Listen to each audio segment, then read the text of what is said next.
মিশো থেকে কয়েকটা product order দিয়েছিলাম, তো ওগুলো না চলে এসেছে। কালকে কিছু এসেছিল, কালকে একটা এসেছিল, আর আজকে দুটো এসেছে, আরও কয়েকটা আছে এখনো অন দা ওয়ে। তো দুটো তো দেখে নিয়েছি, একটা বোন দেখে নিয়েছে আর একটা আমি এসে দেখেছি। আমি আজকে বাড়িতে ছিলাম না, বাইরে গিয়েছিলাম।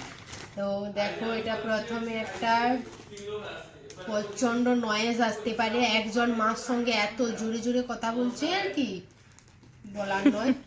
তো এই দেখো একটা সোয়েটার, এটা আমি দাদাবুর জন্য কিনেছি। এবার এটা কার বেরোচ্ছে বলো তো?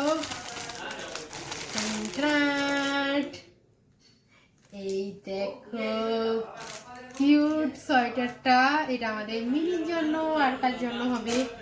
আর একটা, এই দুটো তো আমাদের খুলে আগে দেখা হয়ে গেছে, তো আর একটা এটা দেখা হয়নি। চলো, এটা আলাদা জায়গায় রিসিভ করা হয়েছিল, তো তাই দেখা হয়নি।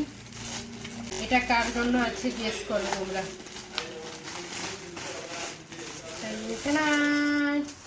কোথা দিয়ে খুলবো?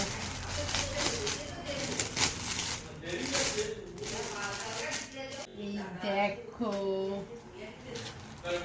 সুন্দর একটা ড্রেস, সুন্দর জিন্সের ওয়ান পিসটা, এটা না বেশ সুন্দর। এবার দেখতে হবে হয় কিনা, একটু সাইজটা বড় লাগছে, ফিটিংস করাতে হবে, তো ঠিক আছে চলো। কোয়ালিটি কিন্তু বেশ ভালো। টাটা।